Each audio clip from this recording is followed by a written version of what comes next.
Joe doesn't need to underplay himself. I was reading that article that The Ringer did about you. Yeah. And they talked about how you met your wife and that she was a reporter. Total stalk job. Right. And that you were just like, hey, tell the reporter down there that Joe Buck wants to talk to her. Yeah. And she got the message. No, and he sent it down and said, tell him someone wants to talk to him. She said, I hope it's not Joe Buck. Yes, that's right. what she said, literally.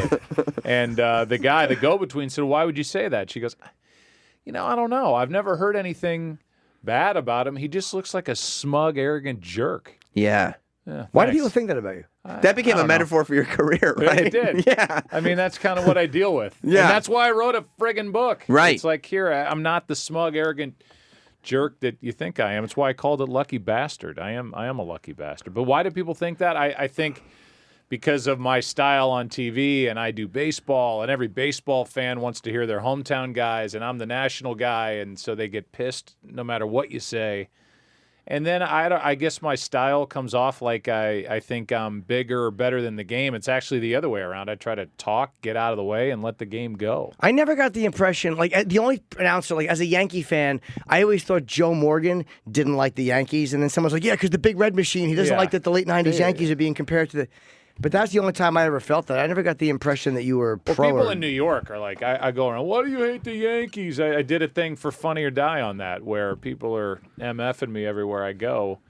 And that just kind of, they're not unique. Kansas City thinks the same thing. And San Francisco, because you're used to hearing guys openly rooting on air for your team. My manager, Jonathan, Sam and I were in L.A. for the World Series, and my manager's a big Cubs fan.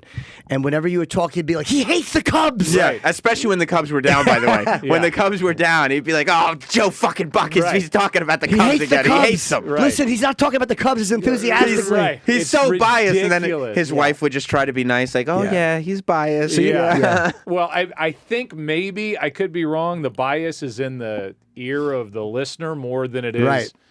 I mean, come on. If you just take it on face value as an announcer, I'm the only one to ever call them winning the World Series in the history of television. There's a little bit of, I could be accused of going the other way on that. So he's wrong.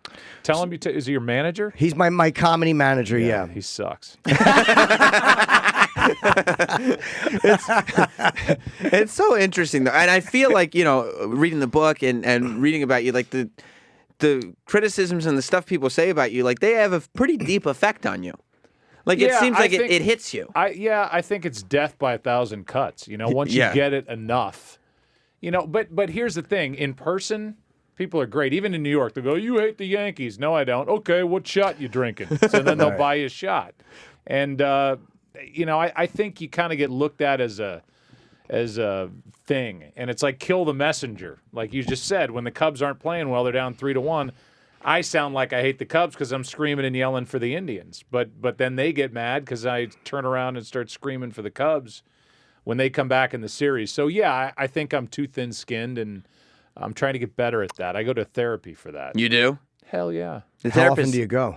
Not enough. Once a week? No, like once every 3 weeks, 4 weeks. Does it really help you? Not to this point, no. Well, maybe you got to go more. Once I every think I 3 need to weeks, go more. Yeah. I walk out of there, I feel a little lighter. I feel a little more myself. Feel like the old Joe, the fighting Joe. Right. And then, a couple tweets later, and I'm not happy anymore. It is weird how, the negative stuff on social. There's a million positive things, but the one negative thing, it's like they're validating what I already knew. Like I'm shitty. Exactly. And it's like the highs and the lows too, because it's so easy, especially like in the business you're in, I'm sure, for somebody to like really lift you up. Like if the right person says that you did a great job on this call, like you're through the roof. But then all you need is that one person to say the wrong thing, and it's a total stranger, and your day's ruined. It makes no sense. Yeah. I mean, if you think about it. But I don't, and I'm not that smart, so I just kind of let it hit.